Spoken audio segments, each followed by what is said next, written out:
Hey everybody, Eric McNeil here with the Eric McNeil Be Free Show. And I'm here today with my friend Celine from Detraveling Photographer. And we've got a surprise for you when I return on the Eric McNeil Be Free Show. Our hearts beat to the city streets. We began to feel the fire. We rise like tall Hello, families. It's a wonderful, beautiful day somewhere in the heart of Kiambu County. And I'm here to introduce to you a very wonderful young man I met close to a year ago when I went for a conference in Nairobi, KICC. And he's doing an amazing, interesting work. Now, for instance, just take it for instance, your house is all cemented, okay, and then you are thinking about how to plant. This is the perfect guy I'm talking about. So with no other much time wasting, let's get on board and then see what we have here. All right, everybody.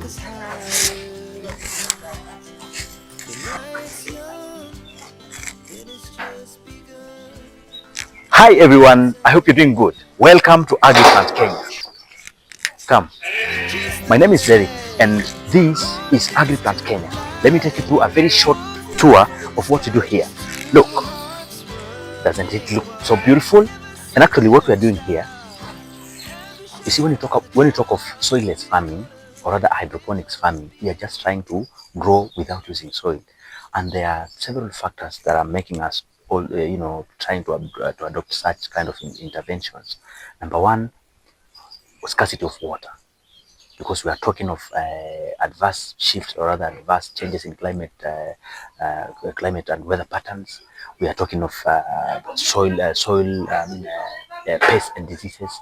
So whenever we are trying to go soilless, we are trying to minimize or rather to avoid the soil and waterborne diseases that normally affect crops. Because when you see a crop that is adversely affected by pests and diseases, 100% or rather 90% is normally from soil, because our soils are really, because of human activities, our soils get really affected. When you talk of fertility, they are losing fertility day in, day out, infections and all kind of deterioration. It's normally coming from human activities. You see that? So with hydroponics, we come up with different kind of medium or substrate, because with hydroponics you only need a substrate and a nutrient solution. So you apply nutrients to the crop in form of water. So what you're seeing here is one of the medium that we use. This is lava rock. Lava rock is from volcanic activities. So this, whenever there is a volcanic eruption and the lava sets cool, we get this amazing product. We call it pumice or lava rock, and we use this because it has got very good water retention. It's always porous. Actually, it's a very less dense rock, as you can see, and it's porous to allow our roots to penetrate very easily, and also to allow aeration, because our roots need good aeration. And as well, it's inert to mean it has no chemical or thermal interaction with our nutrients or even fertilizer. So that gives it forms very perfect conditions for crops to thrive in this kind of soil. So you realize this, it does not wither easily. So whenever you are using this in a particular system, you have it for like 5 years without changing it, because it's inert. Its work actually, it's just, apart from providing aeration and the good water retention properties, it also serves to anchor the roots. Like our roots, they get anchored into this kind of media. So apart from this, and this is actually available, readily available in any part of this world, that has got volcanic eruptions or other volcanic activity. So we get this. Number two, we also have this, a very interesting medium. Come. So this, when you look at it, is actually a byproduct of coconut. So this is that shell, the coconut shell. We call it coco peat.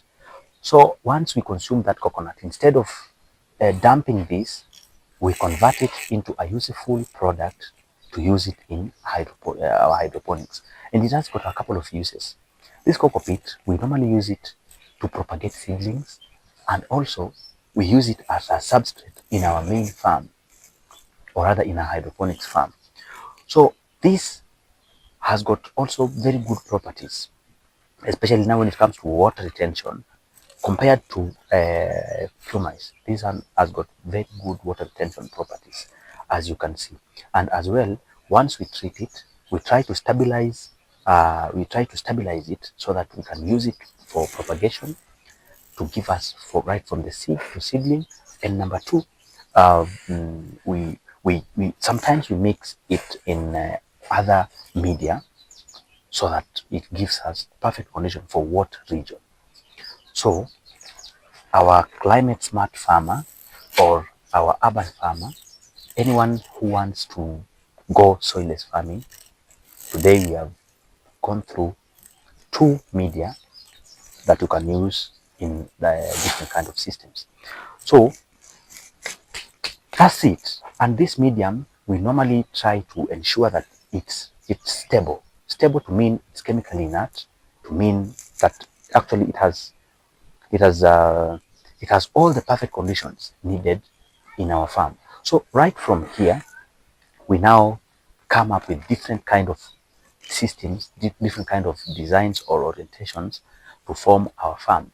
And hydroponics is the future. Hydroponics is the way to go, because it is one type of farming that you can use anywhere. You can actually, if you're talking of no land, very limited space, you can adapt this, because we are actually going against climate change. We are going against initially farmers, or rather initially we used to wait for rains. Right now we are now chasing the rains. Long ago, rains used to chase us, but right now times have really changed because of these adverse climatic conditions. So this is one way to go, and because we are encouraging even urban farmers, because food, I normally say food security is a collective responsibility. And to do that, you realize nowadays people are now shifting to urban spaces, and then are farmers also trying to move into the urban spaces. So we have to devise ways in which now we can ensure that also these people in the urban spaces also can do what, can practice farming. And that is why we are coming up with these climate smart agricultural solutions as hydroponics farming, to ensure that now each and everyone can practice farming at the comfort of wherever they are. This is climate smart agriculture. Right, everybody, I hope you're doing good. My name is Derick, and this is AgriPlant Kenya, proceeds of not hard work but smart work, what we call climate smart agriculture. So today, Labor Day, fruits of our labor, is what we call climate smart agriculture. So we are farming, we are making it very simple, as you can see, and we are making it easy anywhere possible. Each and everyone needs to tap into this so that we make Africa food secure, we make Africa resilient, and Africa a prosperous continent. Come on, look at this very clean and smart way of doing farming. Come on, look here, right? And our amazing celery here. What a beautiful way of doing farming. Still more to come. Still more.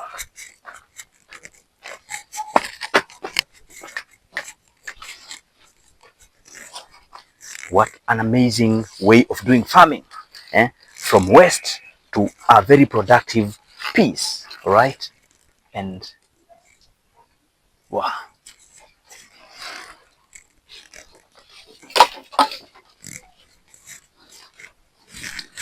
And yes, this is AgriPlant Kenya, where we are showing you the very simplest way of doing farming. What we are using, what we're calling simplified hydroponic systems, like what you're seeing where we are right now.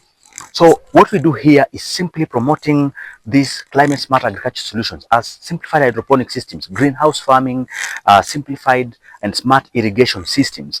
And we are making farming very possible, even without land, even without too much water, because we are using soilless farming. We're using 80% less water, and to make sure that we are producing 6 times more than what you could have done or just on bare land. This is AgriPlant Kenya, and my name is Derick. Yeah, follow me so that I show you more of what we're doing.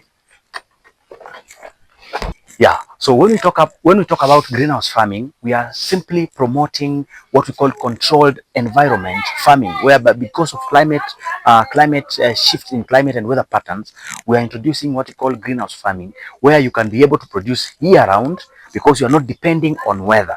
As I always say, you have to farm smart, and we are using actually what we call drip irrigation and a plastic mulch to ensure that we are using actually 60% less labor of what we could have been doing outside. And inside the greenhouse, we are doing high value crops to ensure that we have high return on investments. So here at AgriPlant, we ensure that we support farmers, we support groups, and each and everyone who would wish to engage in this kind of farming. So here we actually had done red and yellow pepper. We just have finished the production period, and we are yet to do another set of the same. And remember that we support smallholder farmers, we support individuals, institutions to ensure that we are building them right from the greenhouse to the seedling propagation to the crop management until up to market linkage, whereby we link you to the market where you are going to sell your produce, because we are saying everyone needs to practice farming as a business, not just farming for the sake. And right now, we are yet to delve into more of what we are doing here. This is AgriPlant Kenya. Yeah. So here it's one of our greenhouses here at AgriPlant Kenya. And actually, this, as you can see, it's a simple greenhouse made from wood. Because what we try also to do is to use locally available materials to ensure that we are building what we wish to. So this a simple wooden greenhouse, actually measuring 14 meters by 22 meters. And here, the greenhouse has a capacity of 1,500 crops. And as I told you, we normally do high value crops. Why? Because they fetch good prices on the market. So initially we had done bell pepper, the red and yellow ones, and they actually they produced very well, because on this just a very small space, we were able to actually harvest a cumulative sum of 4 tons. That is 4,000 kilograms just from this small area. And as you can see, on average, the bell pepper are going at because we sell to to retailers who go and then sell to the final consumer. We don't do consumer direct. So here they are buying this at 180 shillings per kilo, and we are talking of 4,000 kilograms. 4,000 kgs as our sum total. A dollar is around 129, say 130. So that is around we are selling at around $1.5 somewhere there. Yes. So $1.5, and we have 6,000 kilos. So here, a very small space, $6,000. Yeah, in a period of 8 months. That is the production period. So right now, what we're doing here, we've just let the soil to just breaking the cycle. We actually planted some vegetables, of which we just finished uprooting, so that it breaks the cycle. As now we wait to transplant our capsicum seedlings that are already in the nursery. So in the next 1 month, we are gonna do replanting of the very same bell peppers. Locally, that's what we do at AgriPlant Kenya. We help actually build it from scratch. As you can see, we are using timber. You see, timber we get them locally. like everything is just locally found. Talk of even what you're seeing here. These are mere barbed wires, barbed wires. That's, you know, everything is locally made, locally found over here. So what we do, we design and we install and we do like the whole tankies up end to end to ensure that now we have the whole project running and rolling. So here, actually, this greenhouse, we have a couple of them, but now this is here at one of our demo farms.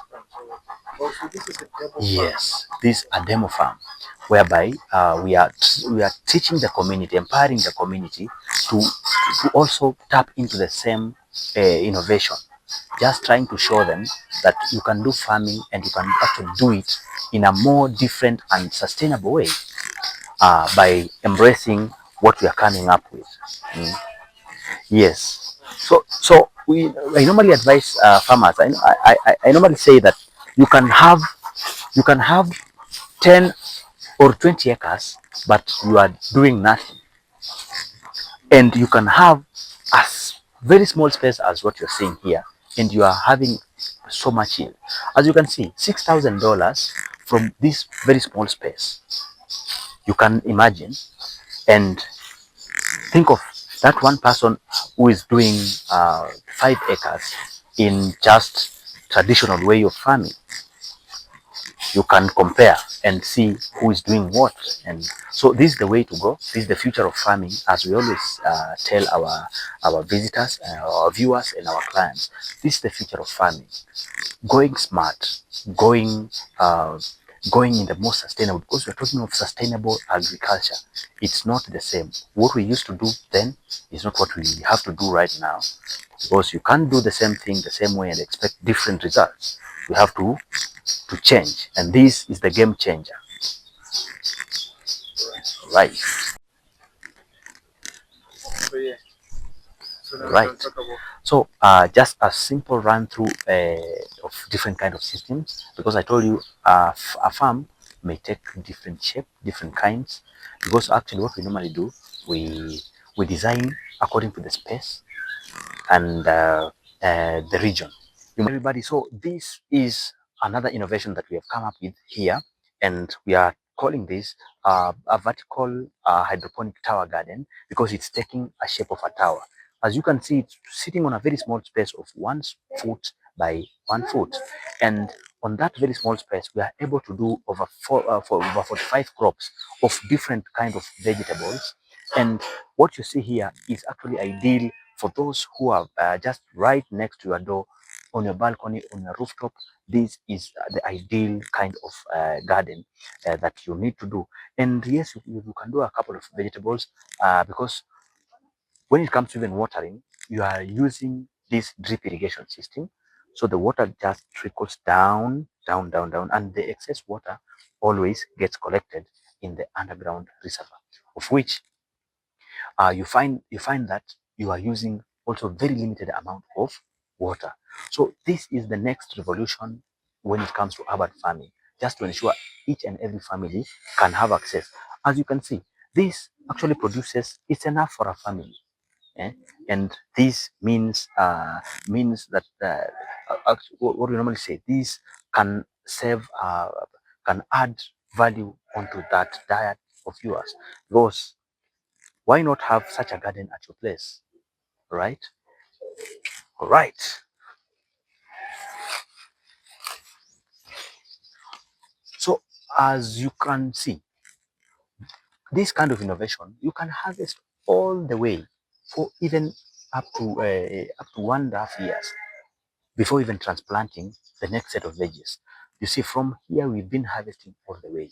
So that is to say that with this kind of innovation, you can really do more on less. We normally say grow more on less as I continue to harvest. So this, as you can see, this is normal kale. This normal kale. This Swiss chard or spinach, how we call it over here. And this, very interesting. This one we call it sukuma matumbo, or it's what we call the Ethiopian kale. The Ethiopian kale, and still more, a couple of them. Yes, even before we go further, due to different circumstances, we have now for the people who are not, who are not able to access the taller towers. We have designed these mini towers for them. So this is what we call mini tower gardens. And actually, you can easily relocate with them. They are very portable actually units that you can move with it from to wherever place uh, to wherever space you will go. And this could be your next kitchen garden. Yeah. So this small one is going for 1,500 Kenya shillings. That is we are talking of around $10. Yes, that's around $10, and that you are now able to have a complete kit because let me show you interesting. Let me show you this because the way we water it is using this bottle over here. We use this bottle over here. Just pour water here, and it gets down to the bottom. And you can do a variety of vegetables. You can see this indigenous vegetable here that I'm harvesting. So guys, we are talking as I continue to harvest the vegetables that we're going to do today. So we move to the next. All right. All right, let's move to the next set of vegetables. 4 minutes more. All right, perfect, perfect. So there we go. So different kind of kitchen gardens still rolling here. So this is what we call multi-story gardens, or what we call corn gardens, because it's taking a form of a corn. And you see, we are simply using the HDP sheets to ensure that we are also trying to embrace growing vertically.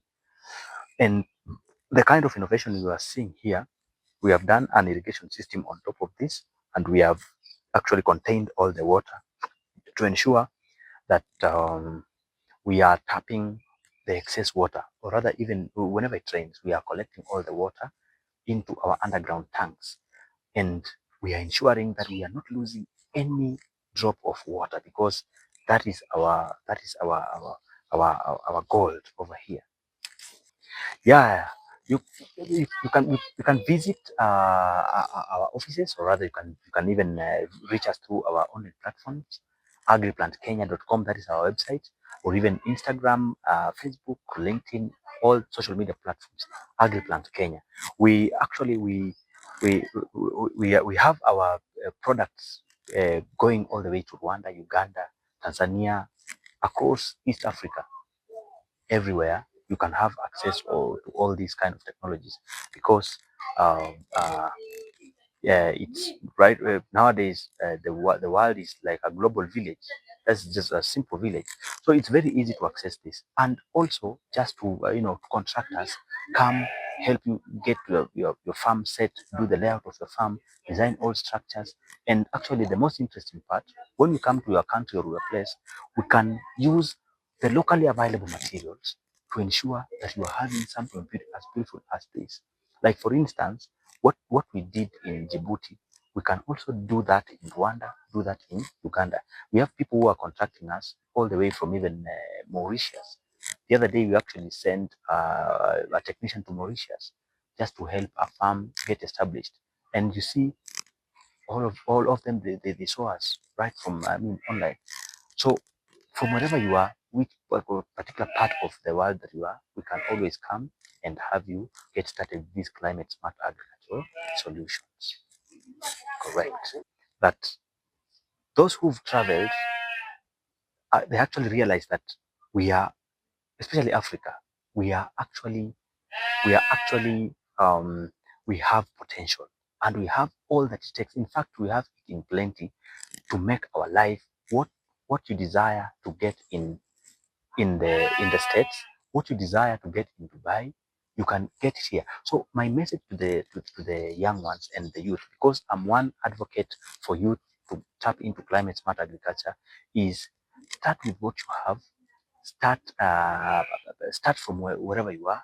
Use the materials that are available, and let's get our hands dirty, roll our sleeves, and get our food systems resilient, because it is our responsibility.